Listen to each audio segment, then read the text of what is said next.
Okay, this is the second part in my the motherboard section of my tutorials. Hopefully I'll talk a little bit better on this one. This is only like the 6th time I've done it because my capture software was like failed 80 times. So anyway, I believe I was on the AGP, yeah, AGP slots. Probably a manufacturer specialty, like something that maybe Asus has that any other manufacturer probably doesn't. Um, Number of memory slots. Memory not is yeah, does not mean like storage. It doesn't mean like the amount of files you can hold or how much music you can hold. It means RAM. And RAM is random access memory, which allows you to run multiple programs at once. Like I can have Internet Explorer up, and then I can have like an editing program up, or YouTube up. I can have like right here. I have that up. And there's absolutely no lag between them. I can switch between them perfectly fine without any lag at all.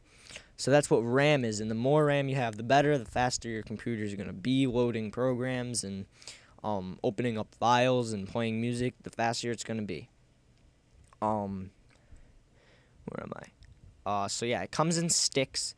The maximum per stick is 4. That's the largest stick that is available on the market per stick, 4 gigs. That's the maximum amount.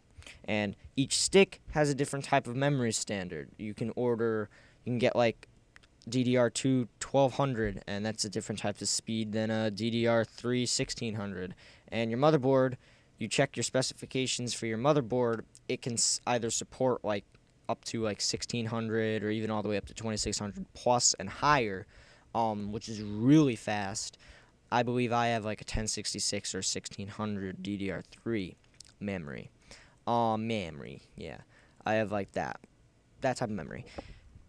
So you have to look and make sure that they're compatible. If you have your motherboard can only support up to DDR 1600 and you order a ton of DDR3 1800 sticks, it's not going to fit. It's going to work. It might work, but you're overclocking the motherboard higher than it was designed to go, which means you're going to wear your motherboard down faster. It may be better in the short run, but motherboard probably isn't going to last as long as it would if you're within what it's designed for. So that's what memory standard is. PATA, I'm not sure exactly what that is. Probably another manufacturer like special thing like AGP is. But anyway, moving on. Maximum memory supported is how much memory you can totally put maxed out on your motherboard.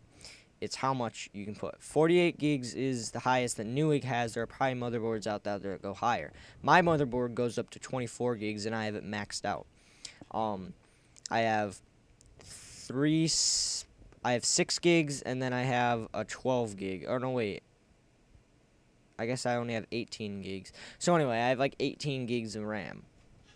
So that's what maximum memory is. SATA is what all your hard drives connect through. Your hard drives, meaning, that's hard drives is what you store all your media in. SATA is what connects it to the motherboard.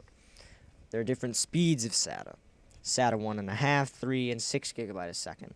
Your motherboard has maybe 4 1.5 gigabytes a second, or maybe 2 SATA 6 gigabytes a second. These are all just things to help you minimize and pick down to the specific motherboard that you want. Higher speeds, obviously better in loads the information faster. And that's what SATA is. SATA RAID is your hard drive. Hard drives can be like chained together to work as a group, like a minimum of 2 hard drives, and then like they can go all the way up to like 4 or 5 or 6. And there are different types of configurations, and you can go to Wikipedia. You can just like search RAID, and it's just there's a Wikipedia page, and it explains all the different types of RAID and what the pros and cons of each are. Moving on, that's what SATA RAID is. PCI Express 16 is a slower version of the 2.0 times 16 seen above. It doesn't have the 2.0. So this is what I would recommend this is like the lowest connection that I would recommend you connect a graphics card to. It's fine to connect a graphics card to it, but I would do minimum. This is what you want to connect a graphics card through. It's fast. It's faster than a regular PCI Express, but it's not as fast as an Express 2.0. So if you have to, you can connect it through a PCI Express 16 if you've already used up maybe your Express 2.0 times 16, but I would recommend you use PCI 2.0 times 16. USB 3.0 is newer technology that I believe emerged like this past year. Faster than USB 2.0, which is what almost every single device made nowadays is. Newer devices are starting to come out with a USB 3.0, which is faster than 2.0. Simple as that.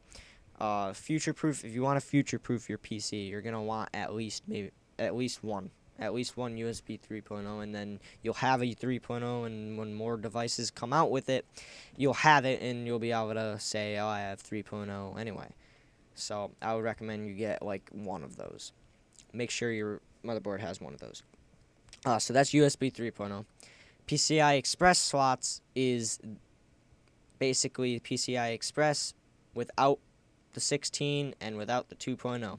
This is the standard PCI Express slot. Nothing fast about it. It's just the standard. You should not connect a graphics card to this. You can if the graphics card supports PCI Express, if it connects through a PCI Express slot, but I wouldn't recommend it because it's not a very fast connection. You would use it for maybe a wireless card or a TV tuner. Those you don't need as much speed. So I'm going to stop this one because I think my thing's going to fail. My capture card. If you have any questions, just post a comment. I'll be more than happy to answer it. So I'll explain the rest of it in the third.